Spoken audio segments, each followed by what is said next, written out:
ನಮಸ್ಕಾರ. ನಿನ್ನೆ ನಾವು ತಪೋವನಕ್ಕೆ ಬಂದಿದ್ದು. ಇವತ್ತು ನಂದನವನದಲ್ಲಿದ್ದೇವೆ. ಕಳೆದ 12 ಗಂಟೆಗಳಲ್ಲಿ ವಿಪರೀತವಾದಂಥ ಹಿಮಪಾತ ಆಗಿದೆ ನಂದನವನದಲ್ಲಿ. ಹಾಗಾದ ನಮಗೆ ಎಲ್ಲಿ ಹೊರಗೆ ನೋಡಲಿಕ್ಕೆ ಏನು ಅವಕಾಶ ಆಗಲಿಲ್ಲ. ನಾವು ಜಸ್ಟ್ ನಂದನವನಕ್ಕೆ ಬಂದದ ತಕ್ಷಣ 5-10 ನಿಮಿಷದಲ್ಲಿ ಹಿಮಪಾತ ಆಗಲಿಕ್ಕೆ ಸ್ಟಾರ್ಟ್ ಆಗಿದೆ. ಸ್ವಲ್ಪ ಮೊದಲೇ ಅರ್ಧ ಗಂಟೆ ಮೊದಲೇ ಹಿಮಪಾತ ಆಗ್ತಿದ್ರೆ ನಮ್ಮ ವ್ಯವಸ್ಥೆ ಎಲ್ಲ ತೊಂದರೆಗೆ ಆಗ್ತಿತ್ತು ನಮಗೆ. ಆದರೆ ಭಗವಂತನ ಅನುಗ್ರಹ, ನಾವು ಸ್ವಲ್ಪ ಬೇಗ ಬಂದಿದ್ದೇವೆ. ಆದರೂ ಕೂಡ ಇವತ್ತು ಪರಿಸ್ಥಿತಿ ಅಷ್ಟು ಸರಿ ಇಲ್ಲ. ಸ್ನೇಹಿತರೆ, ನಾವು ಈ ವರ್ಷ ಯಾತ್ರೆ ಮಾಡಿದ್ದೇವೆ. ಇಲ್ಲಿಯವರೆಗೆ ಯಾತ್ರೆ ಮಾಡಿದ್ದೇವೆ. ತಪೋವನದವರೆಗೆ ನಾವು ನಿನ್ನೆ ಯಾತ್ರೆ ಮಾಡಿದ್ದು. ನಾನು ಖಂಡಿತವಾಗಿ ನನ್ನ ಶ್ರೀಮತಿ ದಿವಂಗತಿ ರೂಪ ಅವರಿಗೆ ನಾನು ಸಮರ್ಪಣೆ ಮಾಡ್ತೇನೆ. ಯಾಕೆಂತ ಹೇಳಿದ್ರೆ, ಈ ತಪೋವನಕ್ಕೆ ಯಾತ್ರೆ ಮಾಡಬೇಕು, ಚಾರಣ ಮಾಡಬೇಕು ಅಂತ ಹೇಳಿ ಅವಳ ಇಷ್ಟದ ಪ್ರಕಾರ ನಾನು ಹಮ್ಮಿಕೊಂಡಿದ್ದೆ. ಆದರೆ ಕಳೆದ 50 ದಿವಸ, ಇವತ್ತಿಗೆ ಸರಿಯಾಗಿ 2 ತಿಂಗಳ ಹಿಂದೆ ರೂಪ ಅವರು ನನ್ನನ್ನು ಬಿಟ್ಟಿದ್ದಾರೆ. ನೋವಿದೆ, ಖಂಡಿತ ನೋವಿದೆ, ಅವಳು ತೀರ್ಕೊಂಡಿದ್ದಾಳೆ ಅಂತ. ಆದರೆ ಅವಳಿಗೋಸ್ಕರ ಅವಳ ಜೊತೆಯಾಗಿ ಬರಬೇಕಿತ್ತು ನಾನು. ಆದರೆ ಅನಿವಾರ್ಯವಾಗಿ ಬರಲಿಕ್ಕಾಗಲಿಲ್ಲ. ಹಾಗಾಗಿ ಈ ತಪೋವನ ಚಾರಣವನ್ನು ಸಂಪೂರ್ಣವಾಗಿ ಅವಳಿಗೆ ನಾನು ಸಮರ್ಪಣೆ ಮಾಡ್ತೇನೆ. ಇನ್ನೊಂದು ವಿಷಯ ಏನಂತ ಹೇಳಿದ್ರೆ, ನಾನು ಈ ವಿಡಿಯೋವನ್ನು ಇದೇ ಸ್ಥಳದಲ್ಲೇ ಮಾಡಲಿಕ್ಕೆ ಕಾರಣ, ಸ್ನೇಹಿತರೆ, ಈ ಚಾರಣ ಅತ್ಯಂತ ಕಷ್ಟವಾಗಿರುವಂಥದ್ದು. ನೀವೆಲ್ಲ ಕೇಳಿರ್ತೀರಿ, ಕಾಳಂದಿ ಕಾಲ್ ಚಾರಣ ಅಥವಾ ತಪೋವನ ಅಥವಾ ನಂದನವನ. ಈ ಚಾರಣಗಳಲ್ಲಿ ಈ ಹಿಂದೆ ನಾವು ಪೇಪರಲ್ಲಿ, ನ್ಯೂಸಲ್ಲಿ ಸಾಕಷ್ಟು ನೋಡಿದ್ದೇವೆ. ಇಲ್ಲಿಯ ಚಾರಣ ಬಹಳ ಕಷ್ಟ.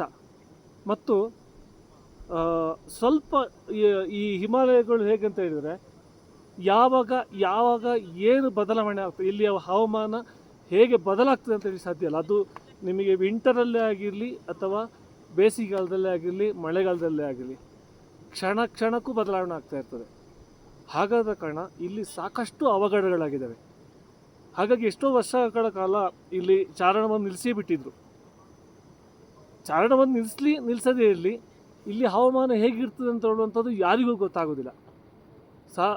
ಸರ್ಕಾರದಲ್ಲಿ ಎಷ್ಟೇ ಫೆಸಿಲಿಟಿ ಇದ್ದರೂ ಕೂಡ ಇಲ್ಲಿ ಯಾವಾಗ ಏನು ಬದಲಾವಣೆ ಆಗ್ತದೆ ಅಂತೇಳಿ ಯಾರಿಗೂ ಹೇಳಲಿಕ್ಕೆ ಬರುವುದಿಲ್ಲ. ಹಾಗಾದ ಕಾರಣ ಚಾರಣವನ್ನು ನಡೆಸುವವರಿಗೂ ಕೂಡ ಯಾರೂ ಕೂಡ ರಿಸ್ಕು ತಗೊಳ್ಳಿಕ್ಕೆ ತಯಾರಿರೋದಿಲ್ಲ. ನಾವೇ ರಿಸ್ಕ್ ತಗೊಂಡು ನಡೆಸಿಕೊಂಡು ಬರೋದಿದ್ದರೆ ಅದು ಆಗ್ತದೆ. ಸೊ ಆ ರಿಸ್ಕಿನಲ್ಲೇ ನಾವು ಕೂಡ ಇವತ್ತು ಬಂದಿದ್ದೇವೆ. ಸ್ನೇಹಿತರೆ, ನಾನೊಂದು ದೊಡ್ಡ ವಿಡಿಯೋವನ್ನೇ ನಾನು ಮಾಡ್ತಾಯಿದ್ದೇನೆ ಇವತ್ತು. ಕಾರಣ ಏನಂತ ಹೇಳಿದರೆ, ಒಂದು, ಇವತ್ತು ಸಿಕ್ಕಾಪಟ್ಟೆ ಹಿಮಪಾತ ಆಗಿದೆ. ಇನ್ನು ಮುಂದೆ ಇದೇ ರಸ್ತೆಯಲ್ಲಿ ನಾವು ನಡ್ಕೊಂಡು ಹೋಗ್ಬೇಕಂತ ಹೇಳಿದ್ರು ಕೂಡ ನೆಕ್ಸ್ಟು ರಿಸ್ಕ್ ಜಾಸ್ತಿ ಇರ್ತದೆ. ನಾವು ಈಗಾಗಲೇ ಅರ್ಧ ಕ್ರಮಿಸಿದ್ದೇವೆ. ಆ ಕಡೆನೂ ಅಲ್ಲ, ಈ ಕಡೆನೂ ಅಲ್ಲ. ಹಾಗಾಗಿ ಇನ್ನು ವಾಪಸ್ ಎದ್ದುಕೊಂಡು ಈಗ ಹೊರಗೆ ಹೋಗ್ಬೇಕು ಅಂತ ಹೇಳಿದ್ರು ಅಷ್ಟು ಸುಲಭ ಇಲ್ಲ. ವಾಪಸ್ ಮೇಲೆ ಹೋಗಬೇಕು ಅಂತ ಹೇಳಿದ್ರು ಅಷ್ಟು ಸುಲಭ ಇಲ್ಲ. ಅಂಥ ಒಂದು ಸಂದರ್ಭದಲ್ಲಿ ನಾವು ಇವತ್ತಿದ್ದೇವೆ. ಸ್ನೇಹಿತರೆ, ಈ ವಿಡಿಯೋವನ್ನು ಯಾಕೆ ಮಾಡ್ತಾ ಇದ್ದೇನೆ ಅಂತ ಹೇಳಿದರೆ, ಗೊತ್ತಿಲ್ಲ ಮುಂದೆ ಇನ್ನು ಏನಾಗ್ತದೆ ಅಂತ ಹೇಳುವಂಥದ್ದು.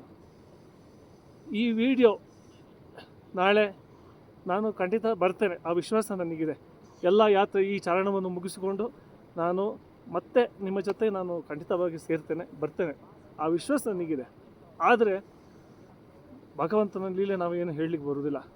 ನಾವು ಇಂಥ ಸ್ಥಳಕ್ಕೆ ಬಂದ ಮೇಲೆ ನಾವು ಹೀಗಾಗ್ತದೆ ಅಥವಾ ನಾವು ಹೀಗೇ ಇರ್ತೇವೆ ಅಂತ ಹೇಳಲಿಕ್ಕೆ ಸಾಧ್ಯ ಇಲ್ಲ. ಇವತ್ತು 10 ಗಂಟೆಗಳ ಕಾಲ ನಿರಂತರವಾಗಿ ಹಿಮಪಾತ ಆಗಿದೆ.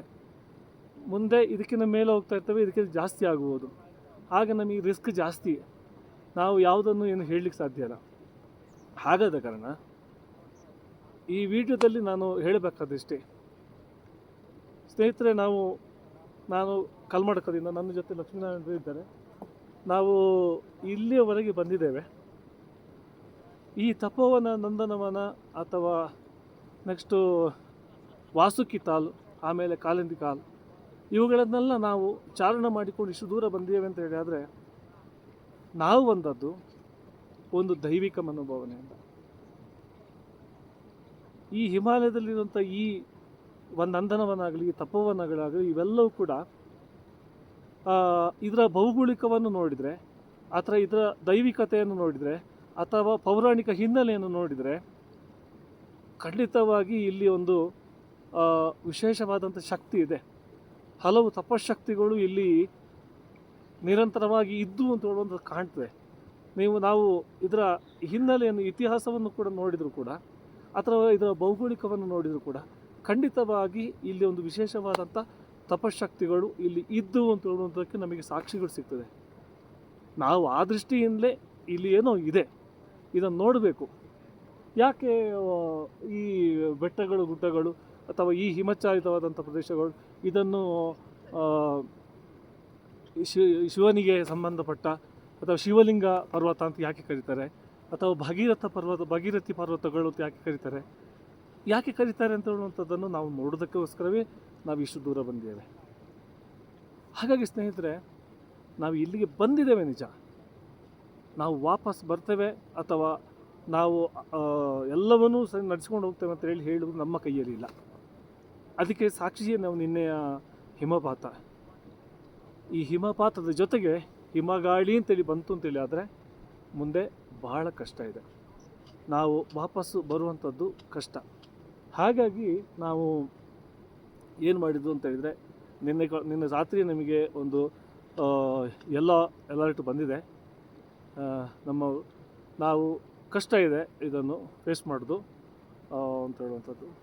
ಈಗ ನಾನು ಹೇಳಲಿಕ್ಕೆ ಇಷ್ಟಪಡೋದು ಇಷ್ಟೇ, ನಾವು ಹೇಗೆ ಬರ್ತೇವೆ ಹೇಗೆ ಇರ್ತೇವೆ ಅಂತ ಹೇಳೋದು ಗೊತ್ತಿಲ್ಲ ಮುಂದಿನ ದಿವಸದಲ್ಲಿ. ಇನ್ನು 5 ದಿವಸದ 4 ದಿವಸದ ಪ್ರಯಾಣ ಇದೆ ನಮಗೆ. ಇದರ ಮಧ್ಯದಲ್ಲಿ ಏನೂ ಆಗ್ಬೋದು, ಏನು ಸಂಭವನ ಆಗ್ಬೋದು. ಹಾಗಾಗಿ ನಾವು ಅದನ್ನು ಫೇಸ್ ಮಾಡಲಿಕ್ಕೆ ನಾವು ತಯಾರಿದ್ದೇವೆ.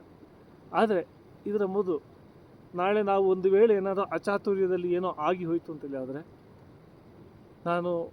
ಅದಕ್ಕೆ ನಾವು ಏನು ಮಾಡಲಿಕ್ಕೆ ಆಗೋದಿಲ್ಲ. ಅದು ಬಂದದ್ದನ್ನು ಬರಲಿ, ಗೋವಿಂದನ ದಯೆ ಒಂದು ಇರಲಿ ಅಂತೇಳಿ ನಾವು ಹೇಳ್ಬೋದು. ಆ ಗೋವಿಂದನ ದಯೆ ನಮ್ಮಲ್ಲಿ ಇರ್ತದೆ. ಆದರೆ ನಾವು ಈ ಹಿಂದೆ ನಮಗೆ ಸಹಕಾರ ಮಾಡಿದಂಥವರನ್ನು ನಾವು ನೆನೆಸಿಕೊಳ್ಬೇಕು. ಈ ಸಂದರ್ಭದಲ್ಲಿ ಈ ವಿಡಿಯೋ ಆಮೇಲಾದರೂ ಸಿಗ್ತದೆ, ನಾನು ಬಂದರೂ ಸಿಗ್ತದೆ, ನಾನು ಇಲ್ಲದಿದ್ದರೂ ಸಿಗ್ತದೆ.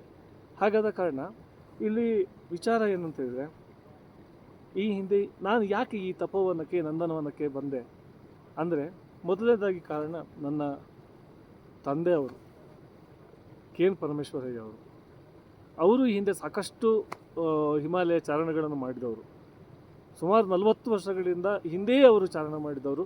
ಈ ಚಾರ್ಧಾಮ್ ಆಗಿರಲಿ ಅಥವಾ ಬೇರೆ ಹಿಮಾಲಯದ ಪ್ರದೇಶಗಳಾಗಿರಲಿ ಸಾಕಷ್ಟು ಸುತ್ತುವರಿದವರು. ಹಾಗಾಗಿ ಅವರಿಗೂ ಮತ್ತು ಇನ್ನು ನನ್ನ ಚಿಕ್ಕಪ್ಪ ಆಗಿರುವಂಥ ಶ್ರೀ ಉದಯ ಪ್ರಕಾಶ್ ಇವರು ಮೊದಲಿಂದಲೇ ಹಿಮಾಲಯ ಚಾರಣ ಅಂತ ಹೇಳಿದ್ರೆ ಭಾಳ ಇಷ್ಟಪಟ್ಟು ಮಾಡ್ತಾಯಿದ್ದವರು. ಹಾಗಾಗಿ ಅವರಿಬ್ಬರು ಕೂಡ ಮೊದಲಿಂದ ಈ ನಂದನವನ ಆಗಲಿ ತಪೋವನ ಆಗಲಿ ಅಥವಾ ನೆಕ್ಸ್ಟು ಕಾರಂದಿ ಕಾಲ ಆಗಲಿ ಇದನ್ನೆಲ್ಲ ನೋಡಬೇಕು ಅಂತ ಬಯಸಿದವರು. ಇವತ್ತು ಅವರಿಗೆ ಏಜ್ ಆಗಿದೆ, 75, 80, 80 ಹತ್ರ ಆಗಿದೆ. ಹಾಗಾದ ಕಾರಣ ಈ ಏಜಲ್ಲಿ ಇದನ್ನು ಮಾಡಲಿಕ್ಕೆ ಸಾಧ್ಯ ಇಲ್ಲ. ಹಾಗಾಗಿ ಅವರಿಗೆ ಈ ನನ್ನ ಚಾರಣವನ್ನು, ಈ ಕಾರಂದಿ ಕಾಲ ಅವರ ಅಂಶವಾಗಿ ನಾನು ಬಂದದ್ದು. ಹಾಗಾದ ಕಾರಣ ಅವರ ರಕ್ತದ ಅಂಶವಾಗಿ ನಾನು ಈ ಚಾರಣವನ್ನು ನಡೆಸಿದ ಕಾರಣ ಈ ಚಾರಣವನ್ನು ಖಂಡಿತವಾಗಿ ನಾನು ಅವರಿಗೆ ಸಮರ್ಪಣೆ ಮಾಡ್ತೇನೆ. ಯಾಕೆಂದರೆ ಅವರ ನಂತರದ ಪೀಳಿಗೆ ಇದನ್ನು ಅಚೀವ್ ಮಾಡಲಿಕ್ಕೆ ನನ್ನಿಂದ ಆಗಿದೆ ಅಂತ ಹೇಳೋದು ಎಲ್ರಿಗೂ ಬರಲಿಕ್ಕೆ ಸಾಧ್ಯ ಇಲ್ಲ. ಈ ಸ್ಥಳಗಳಿಗೆ ನಾವು ಅಂದ್ಕೊಳ್ಬೋದು, ನಾವು ಅಲ್ಲಿ ಹೋಗ್ಬೋದು ಇಲ್ಲಿ ಹೋಗ್ಬೋದು ಅಂತ, ಆದರೆ ಸಾಧ್ಯ ಇಲ್ಲ. ನಾವು ಹಠಕ್ಕೋಸ್ಕರವೇ ಇಲ್ಲಿಗೆ ಬಂದದ್ದು, ಬರಬೇಕು ಅಂತ ಒಂದು ವಿಚಾರ. ಹಾಗಾಗಿ ಈ ನಮ್ಮ ಚಾರಣವನ್ನು ಖಂಡಿತವಾಗಿ ನನ್ನ ತಂದೆಯವರಾದಂಥ KN ಪರಮೇಶ್ವರಯ್ಯ ಅವರಿಗೆ, ಜೊತೆಗೆ ಉದಯ ಪ್ರಕಾಶ್ ಅವರಿಗೆ, ನನ್ನ ಚಿಕ್ಕಪ್ಪನವರಿಗೆ ಖಂಡಿತವಾಗಿ ಸಮರ್ಪಣೆ ಮಾಡ್ತೇನೆ. ನಿಮ್ಮ ಹೆಸರಲ್ಲಿ ನಾನು ಇವತ್ತು ಇಲ್ಲಿಗೆ ಬಂದಿದ್ದೇನೆ. ಸ್ನೇಹಿತರೆ, ಇನ್ನೊಂದು ವಿಷಯ, ಇದು ನಮ್ಮ ಊರು. ನಾನು 2013ರಲ್ಲಿ ನಾನು ಬೆಂಗಳೂರು ಬಿಟ್ಟು ನಾನು ಮತ್ತೆ ಊರಿಗೆ ಬಂದೆ. ಆಗ ಊರಿಗೆ ಬಂದ ನಂತರ ನಾನು ಸಾರ್ವಜನಿಕವಾಗಿ ಸ್ವಲ್ಪ ಇದ್ದೆ, ಮೊದಲು ಇದ್ದೆ, ಬೆಂಗಳೂರಲ್ಲಿರುವಾಗಲೂ ಕೂಡ ಸಾರ್ವಜನಿಕದಲ್ಲಿ ಇದ್ದೆ. ಊರಿಗೆ ಬಂದ ಮೇಲೆ ಸಾರ್ವಜನಿಕದಲ್ಲಿ ತೊಡಗಿಸಿಕೊಂಡೆ. ಆ ತೊಡಗಿಸಿಕೊಳ್ಳೋದಕ್ಕೆ ಅಷ್ಟು ಸುಲಭ ಇಲ್ಲ. ಎಲ್ಲರೂ ತೊಡಗಿಸಿಕೊಳ್ಬೇಕು ಅಂತ ಅಂದುಕೊಂಡ ಕೂಡಲೇ ಯಾರಿಗೂ ತೊಡಗಿಸಿಕೊಳ್ಳಿಕ್ಕಾಗೋದಿಲ್ಲ.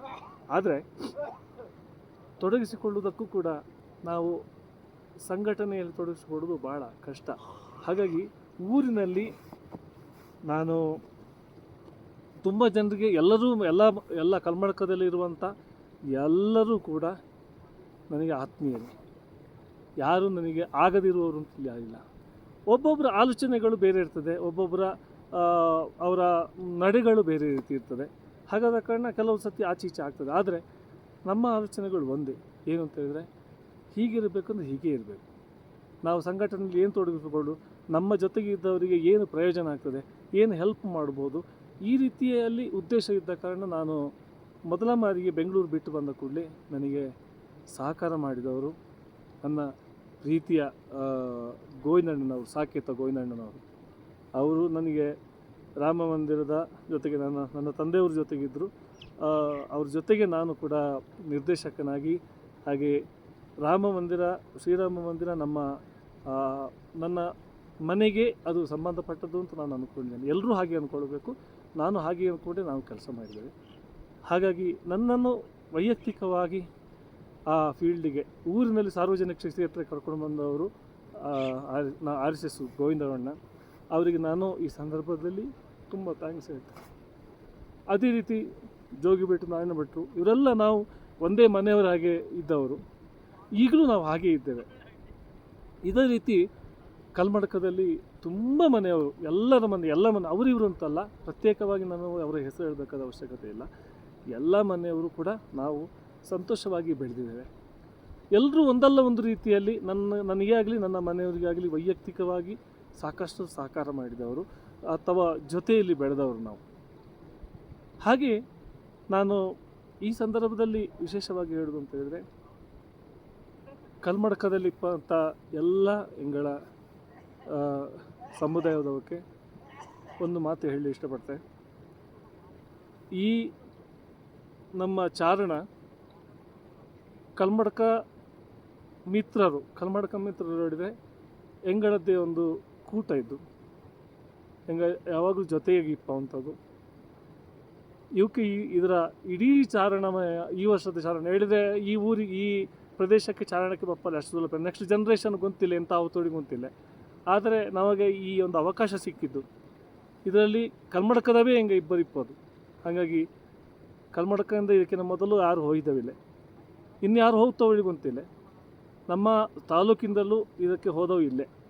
ಇದು ಅಷ್ಟು ಭಂಗ ಇದ್ದು. ಹಾಗಾದ ಕಾರಣ ಈ ಕಂಪ್ಲೀಟ್ ಚಾರಣವ ನಮ್ಮ ಊರಿನವಕ್ಕೆ, ಕಲ್ಮಡಕದವಕ್ಕೆ ಸಂಪೂರ್ಣವಾಗಿ ಸಮರ್ಪಣೆ ಮಾಡ್ತಾಯಿದ್ದೆ. ಅಂದೇ ಲಕ್ಷ್ಮೀನಾರಾಯಣ ಭೀಮಗುಡಿದು ಇದ್ದ. ಹಾಗಾಗಿ ನನಗೆ ಬಹಳ ಸಂತೋಷ ಇತ್ತು. ಕಲ್ಮಡಕದಿಂದ ಯಾರಿಗೂ ಬಪ್ಪಲೆ ಆಯ್ತು, ಹೆಂಗಾಗೋದು ಒಂದು ಬಪ್ಪಲೆ ಒಂದು ಕಷ್ಟ ಇತ್ತು ನಿಜವಾಗಿ. ಹೆಂಗೋ ಎರಡು ಟೈಮಲ್ಲಿ ಇದು ಆವ್ತಾ ಇಲ್ಲ ಹೇಳಿ, ಆದರೆ ಹೆಂಗೋ ಧೈರ್ಯ ಮಾಡಿ ಬೈಂದ್ಯ. ಹಾಗಾದ ಕಾರಣ ನನ್ನ ಪ್ರೀತಿಯ ಕಲ್ಮಡಕದ ಎಲ್ಲ ಮಿತ್ರರಿಗೂ ನಾನು ಈ ಸಂದರ್ಭದಲ್ಲಿ ಧನ್ಯವಾದಂಗೆ ಹೇಳ್ತೆ. ಕಲ್ಮಡಕದಂಥ ಒಂದು ಪುಣ್ಯ ಭೂಮಿಯಲ್ಲಿ ಹೆಂಗೋ ಹುಟ್ಟುವ ಒಂದು ಅವಕಾಶ ಬರ್ತನ್ನೇ ಹೇಳುವಂಥ ಸಂತೋಷ ಇತ್ತು. ಧನ್ಯವಾದಗಳು ಕಲ್ಮಡಕ ಮಿತ್ರರಿಗೆ. ಇನ್ನು ಕಲಾಗ್ರಾಮ ಕಲ್ಮಡಕ ಇದು ನನ್ನದೇ ಒಂದು ಆಸ್ತಿ ಅಂತ ತಿಳ್ಕೊಂಡವ ನಾನು, ನನ್ನದೇ ಕ್ರಿಯೇಷನ್. ಕಲ್ಮಡಕೊಟ್ಟು ಏಪೋ ಸಾಹಿತ್ಯಟು ಸಾಂಸ್ಕೃತಿಕವಾತು ಏಪೋ ವೀಕಾಂಡ ಅಪಾಗ ಅನಿವಾರ್ಯವಾತು ನಮ್ಮ ಒಂಜಿ ಸಂಘಟನೆ ಮಾಡ್ಕೊಡಾಂಡು ದುಂಬುರ್ತೆ ಎಂಕ್ಲೆಗ್ ಮಹಾಬಲ ಕಲ್ಮಡಕ ಆರ್ನ ಒಂಜಿ ಆದರ್ಶ ಆರು ಎಂಕ್ಲೆಗ್ ಒಂಜಿ ಬುರ್ತು ಕೊರ್ನ ಅಂಚಿನ ಒಂಜಿ ವಿಚಾರ ಐನ್ ನಮ್ಮ ಕಲ್ಮಡಕಾಟು ರಂಗಭೂಮಿಗೆ ನಮ್ಮ ಕೊಂಡ್ರ ಪ್ರಯತ್ನ ಮಾಡ್ತಾವೆ. ಅವೊಂಜಿ ವಿಶೇಷ ಸಂದರ್ಭ. ಅವು ದಾನು ಎಂಕ್ಲೆನ ದೇಶ ಇಡ್ಡೆ ಎತ್ತಿನ ತೋಜುಂಡು ಅಥವಾ ನಮ್ಮ ಜನಕ್ಲೆನ ಪ್ರೀತಿ ಸಹಕಾರ ಎಡ್ಡೆ ಎತ್ತಿನ ತೋಜುಂಡು. ಕಲ್ಮಡಕಗೂ ನಿಜವಾದ ಕಲಾಗ್ರಾಮ ಶ್ರೇಷ್ಠ ದಾಯ ಪಂಡ ಉಂತೊಯ್ನಂಚಿನ ಒಂಜಿ ರಂಗಭೂಮಿತ ಚಟುವಟಿಕೆಗಳನ್ನು ವಾಪಸ್ ಪ್ರಾರಂಭ ಮಂತ್ ಇನಿ ಮುಟ್ಟಲ್ಲ ಇನ್ನು ದೀಡೊಂದು ತಿಪ್ಪುಣು ಕಲ್ಮಡಕ ಕಲಾಗ್ರಾಮ ಮಸ್ತ್ ಕೆಲವರಿಗೆ ಐನ ಮಿತ್ ಭಾಳ ದ್ವೇಷ ಉಂಟು ಕಲ್ಮಡಕಟೆ ಮನ್ಪಣೆ ದ್ವೇಷ ಉಂಟು ದಾಯೆಂದು ಅರ್ಥ ಆಪುಜಿ ಅಂಡ ಈ ಬೇನೇನು ಎಂಕ್ಲು ದೀಡೊಂತ ಎಂಕ್ಲೊಂದು 25-30 ಜನ ನಮ್ಮ ಕಲಾವಿದರುಳ್ಳ ಅವು ಮನ್ಪೊರ್ಚಿ ಊರು ತಗಲ ಇನ್ನು ಮಂತಂದ ಅವು ಹಾಳು ಒಂಜಿ ರಂಗಭೂಮಿಗೆ ಈತು ಭಂಗ ಬರ್ತದುಳ್ಳ 4 ಜನ ಕಲಾವಿದರು ಬೊಳೆಯಂತುಳ್ಳೊಂದು ಬಂಡ ಐನು ಸಹಕಾರ ಮಾಡ್ಕೊಂಡಿದ್ದೆ ಅಂಚಾತ್ ಕಲ್ಮಡಕದ ಕಲಾಗ್ರಾಮ ಎಂಕ್ ಮಸ್ತ್ ಸಹಕಾರ ಮಾಡ್ತದಂಡು ಎಂಕ್ಲು ಒಟ್ಟಿಗೆ ಸೇರ್ತೋ ನಮ್ಮ ಬೇಲೆ ಮಾಡ್ತತೋ ಸಾಕಷ್ಟು ರಂಗ ಚಟುವಟಿಕೆಗಳು ಮಾಡ್ತತೋ ಚೋಮನ್ ದುಡಿ ಅವಾರ್ಡ್ ಸುಮಾರು ನಾಟಕಗಳನ್ನು ಅಖಿಲ ಭಾರತ ಕನ್ನಡ ಸಾಹಿತ್ಯ ಸಮ್ಮೇಳನಟ್ಲ ನಮ್ಮ ನಾಟಕ ಪ್ರದರ್ಶನ ಆತ ನಾವು ನಮ್ಮ ಹೆಮ್ಮೆ ಅಂಚಿನ ಅವಕಾಶ ನಂಗೆ ತಿಕ್ಕದುಂಡು ಏರೆಗಳ ತಿಕ್ಕಂತಿನ ಯೋಗ ನಂಗೆ ತಿಕ್ಕದುಂಡು ಒಮ್ಮಂತ ಸೌಭಾಗ್ಯ ಶ್ರೀಕಾಂತ್ ಅವಾರ್ಡ್ ಹೊನ್ನಪ್ಪ ಅವಾರ್ಡ್ ಆಮೇಲೆ ಬುಕ್ಕ ಪದ್ಮನಾಭ ಗೌಡ ಅವಾರ್ಡ್ ಬುಕ್ಕ ಸಚಿನ್ ಅವಾರ್ಡ್ ಜೀವನ ಅವಾರ್ಡ್ ಶ್ರವಣ ಅವಾರ್ಡ್ ಗಣೇಶ ಅವಾರ್ಡ್ ಬುಕ್ಕ ಸೀನೆಪ್ಪೆ ಅವಾರ್ಡ್ ಕುಕ್ಕೆ ಅವಾರ್ಡ್ ಮಾಂತೆಲ್ಲ ಬೆಂದು ತಿಂಪುನಲ್ಲಿ ಇಂಚಿನ ಕಲಾವಿದರನ್ನು ಒಟ್ಟಿಗೆ ಸೇರಿಸೋದು ನಂಗೆ ಒಂಜಿ ಚಟುವಟಿಕೆ ಮಾಡ್ಕೊಂಡು ಅಂಚಿನ ಯೋಗ ಎಂಕ್ ತಿಕ್ಕಂದು ಅವು ಸಂತೋಷ ಕಲಾಗ್ರಾಮ ತಗಲಿಗಲ ಎನ್ನ ಮಸ್ತ್ ಸೊನ್ಮೇಲು ಪ್ರೀತಿತ ನಮಸ್ಕಾರ. ಜೊತೆಗೆ ಸ್ನೇಹಿತರೆ, ಅಖಿಲ ಭಾರತ ಸಂಗೀತ ನೃತ್ಯ ಕಲಾವಿದರ ಒಕ್ಕೂಟ 2006ರಲ್ಲಿ ಈ ಕಲಾವಿದರಿಗಾಗಿ ಏನಾದರೂ ಆಗಬೇಕು, ಕಲಾವಿದರಿಗಾಗಿ ಏನಾದರೂ ಪ್ರಯೋಜನವನ್ನು ತರಬೇಕು. ಇವತ್ತು ಶಾಸ್ತ್ರೀಯ ಸಂಗೀತ ನೃತ್ಯ ಕಲಾವಿದರಿಗೆ ತನ್ನದೇ ಆದ ಅಸ್ತಿತ್ವ ಇಲ್ಲ. ಕಾರಣ ಏನಂತ ಹೇಳಿದ್ರೆ, ಒಬ್ಬೊಬ್ಬರದ್ದು ಒಂದೊಂದು ಶೈಲಿ. ಮೈಸೂರು ಶೈಲಿ, ಮದ್ರಾಸ್ ಶೈಲಿ, ಆಂಧ್ರ ಶೈಲಿ, ಇನ್ನು ಬೇರೆ ಬೇರೆ ಶೈಲಿಗಳಿವೆ. ಈ ಶೈಲಿಗಳನ್ನು ಇಟ್ಕೊಂಡು ಒಬ್ರಿಗೊಬ್ಬರಿಗೆ ಸಾಂಗತ್ಯ ಸಾಮರಸ್ಯತೆ ನಮಗೆ ಬೆಳೀಲಿಕ್ಕೆ ಕಷ್ಟ ಆಯಿತು. ಕಲಾವಿದರಲ್ಲಿ ಎಲ್ಲರೂ ಒಂದೇ, ಆದರೆ ಎಲ್ಲರ ಮನಸ್ಸಲ್ಲಿಯೂ ತಾನು ಶ್ರೇಷ್ಠ ತಾನು ಶ್ರೇಷ್ಠ ತಾನು ಶ್ರೇಷ್ಠ ಅಂತ ಹೇಳುವಂಥ ವಿಧವಾದಂಥ ಆಲೋಚನೆಗಳು ಮನಸ್ಸಲ್ಲಿ ಬಂದೋಯ್ತು. ಹಾಗೆ ಬಂದಾಗುವಾಗ ಕಲಾವಿದರು ಎಲ್ರಿಗೂ ಅಸ್ತಿತ್ವ ಇಲ್ಲ ಅಂತ ಆಗ್ತದೆ, ಸಂಘಟನೆ ಇಲ್ಲ ಅಂತ ಆಗ್ತದೆ. ಸ್ನೇಹಿತರೆ, ನಮ್ಮ ದೇಶದಲ್ಲಿ ನೂರಾರು ಸಂಘಗಳಿದ್ದಾವೆ. ಬಸ್ ಮಾಲೀಕರ ಸಂಘ ಇದೆ, ರಿಕ್ಷಾ ಮಾಲೀಕರ ಸಂಘ ಇದೆ, ಆಟೋ ಚಾಲಕರ ಸಂಘ ಇದೆ, ಬಸ್ ಚಾಲಕರ ಸಂಘ ಇದೆ, KSRTC ಅವರ ಸಂಘ ಇದೆ, ಆಮೇಲೆ ರೈಲ್ವೆ ಉದ್ಯೋಗಿಗಳ ಸಂಘ ಇದೆ. ಸಾಕಷ್ಟು ಇಂಥ ನೂರಾರು ಸಂಘಗಳಿದ್ದಾವೆ. ಕೊನೆಗೆ ಭಿಕ್ಷೆ ಬೇಡ್ತಾರಲ್ಲ, ಅಲ್ಲಲ್ಲಿ ಭಿಕ್ಷೆ ಬೇಡ್ತಾರಲ್ಲ ಪೇಟೆಗಳಲ್ಲಿ, ಅಲ್ಲಿಂದೆಲ್ಲ ಅವರ ಸಂಘ ಇದೆ. ಆದರೆ ಶಾಸ್ತ್ರೀಯವಾಗಿ ಬೆಳೀತಾ ಇರುವಂಥ, ಸಾವಿರಾರು ವರ್ಷಗಳಿಂದ ಬೆಳೀತಾ ಇರುವಂಥ ಶಾಸ್ತ್ರೀಯ ಸಂಗೀತ ನೃತ್ಯ ಪ್ರಕಾರಗಳಿಗೆ ಆ ಕಲಾವಿದರಿಗೆ ಸಂಬಂಧಪಟ್ಟಂಥ ಒಂದು ಸಣ್ಣ ಸಂಘ ಕೂಡ ಇರಲಿಲ್ಲ. ಯಾರಿಗೆ ಗೊತ್ತಿದೆ, ಯಾರಿಗೆ ಗೊತ್ತಿಲ್ಲ ಅಂತಿಲ್ಲ. 2006ರಲ್ಲಿ ನಾವು ಒಂದು ಸಂಗೀತ ಪ್ರತಿಷ್ಠಾನ ಅಂತ ಪ್ರಾರಂಭ ಮಾಡಿದ್ವಿ. ಕೆಲವರಿದ್ದು 2006ರಲ್ಲಿ. ಅದರಲ್ಲಿ ಇದ್ದವರೇ ನಾನು ಮತ್ತು ಮೈಸೂರು ಸಂಜೀವ್ ಕುಮಾರ್. ಇವತ್ತು 2006ರಿಂದ 2026 20 ವರ್ಷ ಆಯಿತು. ಈ ಸಂಸ್ಥೆ ಅಖಿಲ ಭಾರತ ಸಂಗೀತ ನೃತ್ಯ ಕಲಾವಿದರ ಒಕ್ಕೂಟ ಅಂತ ಹೇಳುವ ಹೆಸರಲ್ಲಿ all India music dance artist association ಅಂತ ಹೇಳುವಂಥ ಸಂಸ್ಥೆ 32 ಲಕ್ಷ ಕಲಾವಿದರನ್ನು ಇಡೀ ಭಾರತದಾದ್ಯಂತ ಸಾಲದು ಅಂತ ಹೇಳೋದಕ್ಕೆ ವಿದೇಶದಲ್ಲೂ ಕೂಡ ಇರುವಂಥ ಕಲಾವಿದರನ್ನು ಒಟ್ಟಿಗೆ ಸೇರಿಸುವಂಥ ಒಂದು ದೊಡ್ಡ ಸಂಸ್ಥೆಯಾಗಿ ಬೆಳೆದಿದೆ. ಹೆಮ್ಮೆ ಇದೆ ನನಗೆ. ಎಷ್ಟೋ ಜನಕ್ಕೆ ಗೊತ್ತಿಲ್ಲ ಈ ಸಂಘವನ್ನು ಯಾರು ಪ್ರಾರಂಭ ಮಾಡಿದ್ದಾರೆ ಅಂತ. ಈ ಸಂಘವನ್ನು ಪ್ರಾರಂಭ ಮಾಡಿದವರೇ ನಾವು. ಆದರೆ ತದನಂತರ ಒಂದು 7-8 ವರ್ಷ ನಂತರ ನಾನು ಕೂಡ ಬೆಂಗಳೂರಲ್ಲಿ ಇರಲಿಲ್ಲ, ಹೊರಗೆ ಹೋಗಬೇಕಾಯ್ತು. ನಾನು ಊರಿಗೆ ಬರಬೇಕಾಯ್ತು. ಊರಲ್ಲಿ ಸುಮಾರು ವರ್ಷ ನಾನು ನನ್ನ ಕೃಷಿ ಚಟುವಟಿಕೆ ತೊಡಗಿಸಿಕೊಳ್ಬೇಕಾಯಿತು. ಹಾಗಾದ ಕಾರಣ ನಮಗೆ ಇದಕ್ಕೆ ಯಾವುದಕ್ಕೂ ನನಗೆ ಪ್ರಯೋಜನಕ್ಕಾಗಲಿಲ್ಲ. ಅದು ಹಾಗೇ ಇತ್ತು. ಆಮೇಲೆ ನಾವು ಇದನ್ನು ಸಂಘವನ್ನು ಮತ್ತೆ ಪ್ರಾರಂಭ ಮಾಡಿ ದೊಡ್ಡಕ್ಕೆ ಬೆಳೆಸಿ ಪ್ರಾರಂಭ ಮಾಡಿದ್ದು. ಇವತ್ತು ದೇಶಾದ್ಯಂತ ಈ ಸಂಘ ಬೆಳೀತಾ ಇದೆ. ಅದರ ಹೆಮ್ಮೆ ನಮಗಿದೆ. ಎಲ್ಲ ಕಲಾವಿದರು ಈ ಸಂಘದ ಮೇಲೆ ಗೌರವ ಇಟ್ಕೊಂಡಿದ್ದಾರೆ. ಯಾಕೆಂದರೆ ಕಲಾವಿದರಿಗೋಸ್ಕರ ಕೆಲಸ ಮಾಡ್ತಾ ಇದ್ದಾರೆ ಅಂತ. ಯಾವಾಗ ಒಬ್ಬನ ಬೆನ್ನಿಗೆ ನಿಲ್ತದೋ ಆಗ ಆ ವೈಯಕ್ತಿಕವಾದಂಥ ಒಬ್ಬ ವ್ಯಕ್ತಿ ಸಂಘದ ಜೊತೆ ಬೆಳಿತಾನೆ. ಸಂಘ ಬೇಕಿರುವುದೇ, ಒಕ್ಕೂಟ ಬೇಕಿರುವುದೇ ಒಬ್ಬ ವೈಯಕ್ತಿಕನ ಬೆಳವಣಿಗೆಗೆ ಬೇಕಾಗಿ. ಒಬ್ಬ ಕಲಾವಿದ ಇವತ್ತು ಕಲಾವಿದ ಮನೆತನದಲ್ಲಿ ಹುಟ್ಟಿಕೊಡ್ತಾನೆ ಅಂತೇಳಿ ಆದರೆ ಅವನಿಗೆ ಬೆಳೀಲಿಕ್ಕೆ ಅವಕಾಶ ಬರಬೇಕು. ಬೆಳೀಲಿಕ್ಕೆ ಅವಕಾಶ ಬೇಕು ಅಂತೇಳಿ ಆದರೆ ಸಾಕಷ್ಟು ಅವಕಾಶಗಳು ಬೇಕು. ಆ ಕೆಲಸವನ್ನು ಬೆನ್ನಿಗೆ ನಿಂತು ಮಾಡ್ತಾ ಇದೆ ಸಂಘ. ಹೆಮ್ಮೆ ಇದೆ ನನಗೆ. ಸ್ನೇಹಿತರೆ, ಅಖಿಲ ಭಾರತ ಸಂಗೀತ ನೃತ್ಯ ಕಲಾವಿದರ ಒಕ್ಕೂಟದ ಎಲ್ಲ ಪದಾಧಿಕಾರಿಗಳು ಸುಮಾರು 63 ಜನ ಇದ್ದಾರೆ. ಸುಮಾರು ಬೇರೆ ಬೇರೆ ರಾಜ್ಯಗಳಲ್ಲಿ ಸಂಚಾಲಕರುಗಳಾಗಿ ದೇವಸ್ಥಾನಗಳ ಜವಾಬ್ದಾರಿಯನ್ನು ತಗೊಂಡು ವೇದಿಕೆಯನ್ನು ತಗೊಂಡು ಕಾರ್ಯಕ್ರಮವನ್ನು ಮಾಡ್ತಾ ಇದ್ದಾರೆ. ಇದು ಬಹಳ ಸಂತೋಷದ ವಿಚಾರ. ಸ್ನೇಹಿತರೆ, ನೀವು ಕೂಡ ನಮಗೆ ಸಾಕಷ್ಟು ಸಹಾಯ ಮಾಡಿದ್ದೀರಿ, ನಮ್ಮ ಜೊತೆ ನಿಂತಿದ್ದೀರಿ, ನನ್ನ ಬೆನ್ನನ್ನು ಗಟ್ಟಿ ಮಾಡಿದ್ದೀರಿ, ನನ್ನ ಕೈಗಳನ್ನು ಗಟ್ಟಿ ಮಾಡಿದ್ದೀರಿ, ಎಲ್ಲ ರೀತಿಯಿಂದಲೂ ನಮಗೆ ಸಹಕಾರ ಮಾಡಿದ್ದೀರಿ. ಪದವಿ ಅಂತ ಹೇಳುವಂಥದ್ದು ಶಾಶ್ವತ ಅಲ್ವೇ ಅಲ್ಲ, ನಾನು ಒಪ್ಪಿಕೊಳ್ತೇನೆ. ಇವತ್ತು ನಾವು ಇರ್ತೇವೆ, ನಾಳೆ ಬಿಟ್ಟು ಹೋಗಬೇಕು. ನಮ್ಮ ಯುವ ಕಲಾವಿದರು ಮತ್ತೆ ಬರಬೇಕು, ಅವರು ಬೆಳಿಬೇಕು. ಇದಕ್ಕೆ ಈಗಲೇ ನಾನು ಅದನ್ನು ವ್ಯವಸ್ಥೆ ಮಾಡಿದ್ದೇವೆ. ಆಗಬೇಕಾದಂಥ ಕೆಲಸ ಇದು. ಇದು ಕಷ್ಟ ಇರಬಹುದು, ಆದರೆ ಸಂಘಟನೆ ಅಂತ ಹೇಳುವಂಥ ಸಂಘಟನೆಯಲ್ಲಿ ನಮಗೆ ತೊಡಕುಗಳು ಜಾಸ್ತಿ ಬರ್ತದೆ. ಬೈಯೋರು ಜಾಸ್ತಿ ಬರ್ತಾರೆ, ತೆಗೊಳ್ಳೋರು ಜಾಸ್ತಿ ಬರ್ತಾರೆ, ನಮಗೆ ತೊಂದರೆ ಕೊಡೋರು ಜಾಸ್ತಿಯೇ ಮಾಡ್ತಾರೆ. ಆದರೆ ನಾವು ಗಟ್ಟಿ ಇದ್ದೇವೆ. ಅಖಿಲ ಭಾರತ ಸಂಗೀತ ನೃತ್ಯ ಕಲಾವಿದರ ಒಕ್ಕೂಟ AMD ಅಂತ ಹೇಳುವಂಥದ್ದು ಭಾಳ ಸ್ಟ್ರಾಂಗ್ ಆಗಿದೆ. ಅದನ್ನು ಅಷ್ಟು ಸುಲಭದಲ್ಲಿ ಯಾರು ಏನು ಮಾಡಲಿಕ್ಕೆ ಸಾಧ್ಯವಿಲ್ಲ. ಒಂದು ರಿಜಿಸ್ಟರ್ ಸಂಸ್ಥೆ, ಅದಕ್ಕೆ ಬೇಕಾದಂಥ ಅವಿಭಾಜ್ಯ ಅಂಗಗಳನ್ನು ನಾವು ಆಗಾಗಲೇ ಮಾಡಿಕೊಂಡಿದ್ದೇವೆ. ಹಾಗಾದ ಕಾರಣ ಬೇರೆ ಬೇರೆ ವಿಂಗಲ್ಲಿ ಅದು ಓಡ್ತಾ ಇದೆ.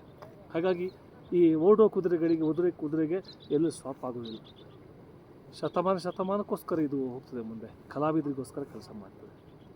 ಹಾಗಾಗಿ ಇಷ್ಟು ಸಮಯ ನಮ್ಮ ಜೊತೆ ಕೆಲಸ ಮಾಡಿದಂಥ ಎಲ್ರಿಗೂ ಕೂಡ ನಾನು ಈ ಸಂದರ್ಭದಲ್ಲಿ ತುಂಬ ಧನ್ಯವಾದ ಹೇಳ್ತೇನೆ. ನಾನು ಮತ್ತೆ ಬರ್ತೇನೆ ಖಂಡಿತ. ಈ ವಿಡಿಯೋ ಯಾಕೆ ಅಂತ ಹೇಳಿದರೆ, ಒಂದು ವೇಳೆ ಏನೋ ಅಚಾತುರ್ಯದಲ್ಲಿ ಬರಲಿಕ್ಕಾಗಲಿಲ್ಲ, ನಾನು ಇಲ್ಲ ಅಂತ ಆದರೆ ಆಗ ಈ ವಿಡಿಯೋ ನಿಮಗೆಲ್ಲರಿಗೂ ತಲುಪಬೇಕು ಅಂತ ಹೇಳುವಂಥ ಉದ್ದೇಶಕ್ಕೆ ಈ ವಿಡಿಯೋ ಮಾಡ್ತಾಯಿದ್ದೇನೆ. ಖಂಡಿತವಾಗಿ ನಾನು ಬಂದರೂ ಕೂಡ ಇದನ್ನು ಹಾಕ್ತೇನೆ, ಬಾರದಿದ್ದರೂ ಕೂಡ ಇದು ನಿಮಗೆ ತಲುಪಬೇಕು ಅಂತ ಹೇಳೋ ಉದ್ದೇಶದಲ್ಲಿ ನಾನು ಇದನ್ನು ಮಾಡ್ತಾಯಿದ್ದೇನೆ. ಸ್ನೇಹಿತರೆ, ಮುಂದೆ ಬಹಳ ಕಠಿಣವಾದಂಥ ದಾರಿ ನಾವು ಕ್ರಮಿಸ್ತೇವೆ. ಆಗಲೇ ನಮಗೆ ಎಲ್ಲೋ ಅಲರ್ಟ್ ಇದೆ. ಮುಂದೆ ಹೋಗಬೇಕೋ ಬಿಡಬೇಕು ಅಂತ ಹೇಳೋದು ಇನ್ನೂ ಗೊತ್ತಿಲ್ಲ. ಬಿಸಿಲು ಬಂದೆ, ಈಗ ಮಧ್ಯಾಹ್ನಕ್ಕಾಗುವಾಗ ಹೇಗೆ ಆಗ್ತದೆ, ವಾತಾವರಣ ಯಾವ ರೀತಿ ಇರ್ತದೆ ಅಂತ ಗೊತ್ತಿಲ್ಲ ನನಗೆ. ಅಂತೂ ಇಲ್ಲಿವರೆಗೆ ತಲುಪಿದ್ದೇವೆ ನಾವು. ಸ್ನೇಹಿತರೆ, ಎಲ್ಲರಿಗೂ ಕೂಡ ನಾನು ಈ ಸಂದರ್ಭದಲ್ಲಿ ಮತ್ತು ಸತ್ಯಸಾಯಿ ಸಂಸ್ಥೆಯವರು, ಚೊಕ್ಕಾಡಿ ಸತ್ಯಸಾಯಿ ಸಂಸ್ಥೆಯವರು, ಇವರ ಜೊತೆಯೂ ನಾನು ಸಾಕಷ್ಟು ವರ್ಷ ಕೆಲಸ ಮಾಡಿದವನು. ಎಲ್ಲರನ್ನೂ ನಾನು ಈ ಸಂದರ್ಭದಲ್ಲಿ ನೆನೆಸಿಕೊಳ್ತಾ ಮತ್ತೊಮ್ಮೆ ಎಲ್ರಿಗೂ ಧನ್ಯವಾದಗಳನ್ನು ಹೇಳ್ತಾ ಈ ಒಂದು ಸುಂದರವಾದಂಥ ದಿನವನ್ನು ನಾವು ನಿಮಗೆಲ್ಲರಿಗೂ ಅರ್ಪಣೆ ಮಾಡ್ತಾ ಧನ್ಯವಾದಗಳು. ನಮಸ್ಕಾರ. Thank you very much. ಜೈ ಶ್ರೀರಾಮ್.